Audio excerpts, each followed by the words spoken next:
Hey, some of you probably heard me talk about intermittent fasting as a great way to burn fat, but you can also use it if you're trying to build muscle as well. So if you're just trying to put on a little more lean muscle, okay, you can still use intermittent fasting. You know, it's really hard. If you tried growing muscle or just putting on just 5 or 10 pounds of more muscle, it's very hard to lean out or burn fat and drop that fat weight and build muscle at the same time, especially if you're over the age of 30. It's just nearly impossible. You usually have to do it in phases. And if you take the extreme example, bodybuilders who, may not have those same goals, those same level of growth desired, but they still have to go through a bulking season and then a leaning out season, which has a lot to do with their diet and the way they lift.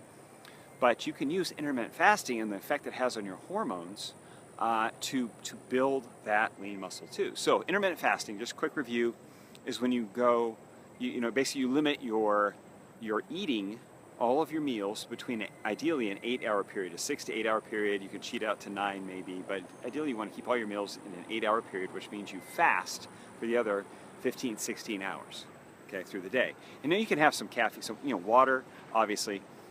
Coffee, tea, black coffee or tea. Some people cheat that with a little bit of fat, and I don't mean foods that have fat in them like nuts or fatty meats or avocados. I mean like butter or coconut oil, which might be in your coffee or just in a spoon. So just have fat, which does not affect insulin. But ideally, the strict way is you have nothing but water and caffeine, essentially, through that 16-hour period. So you might do it with, if your last meal is at 7 or 8, you finish eating at 8 o'clock at night, you wouldn't eat again until noon the next day. So that gives you 16 hours to burn more fat. And what happens during that time is your glycogen levels, the amount of fuel you have stored for energy, the quick fuel, the glycogen stored in muscles and in your liver, gets burned down to a very low level, particularly in your liver. That helps with brain function, helping organs. Most of your calories are burned in your organs. Okay, it's not your exercise. It's your organs that burn up most of your calories. Your heart, liver, brain, and kidneys burn up 60 to 70% of your fat. So you don't have to rely on exercise during that time to burn fat. Your body's burning it all the time. So by not eating, you're burning those glycogen stores down, and your body, once you get past that 12-hour mark of not eating, fat burning really ramps up because generally you've burned off a lot of the quick, easily available glycogen at that point. So fat burning starts ramping up. So if you're trying to build muscle, okay, time your workout prior to your first meal. So if your first meal is at noon or 11, okay, put your workout right before that, so that when you get done with your workout within that half-hour period, 45-minute period, you go hit your first meal as your recovery meal. Okay, so what's happening is blood sugar's getting really low, insulin's really low, okay, and your muscles are hungry, right? They're hungry for glycogen because with your workout you're accelerating this. You're taking that to another level because your muscles are going to be very insulin sensitive because they haven't had any stimulation from insulin. You've been fasting.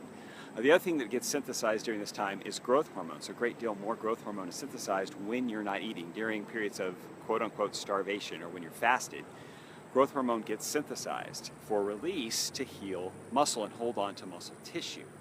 Okay? And growth hormone is key when you're trying to hold on to or build muscle or just repair tissue of any kind in your body. Okay? Whether you're healing from a disease or a cold or just healing muscle from workout, growth hormone is your primary hormone for healing.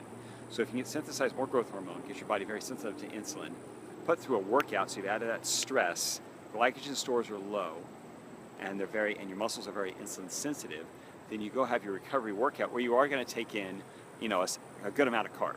Okay, so your recovery workout should include carb after a big weight training workout. So you have your protein, you have your carbs, and your body's going to take that insulin is going to take those carbs and it's going to shuttle into those muscles because they're prime. They're drained, they're very insulin sensitive, and so you can get the best use of that insulin, which is to drive that fuel into muscle cells. You have the growth hormone synthesized, you can get the most growth from it. Okay? Now, is it like a steroid? No, of course not, because it's a natural amount being released. But if you've been trying to gain any kind of muscle or just gain any kind of strength, after the age of 30, you realize, hormones aren't there quite like they were in college. You know, it's just not the same. You don't get the same bang for your buck from your workout. You're not going to gain strength as quickly. You're not going to gain muscle as quickly. It's very difficult. You need all the help you can get. So a little extra growth hormone. You get insulin working for you rather than against you, rather than shuttling into fat cells when you eat carbs. More of it's going to go into your muscle cells. And you're going to see the benefit of that pump afterwards, where it's shuttling all that fuel into muscle cells to repair and replace all that glycogen. So if you have any questions, please post them. And if you want to hear more about burning fat, I'm all about burning fat and using low carb and just manipulating hormones. Check out my page. It's my business page, Zane Griggs.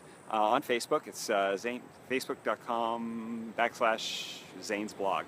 But just look for Zane Griggs on Facebook fan page. Talk to you later.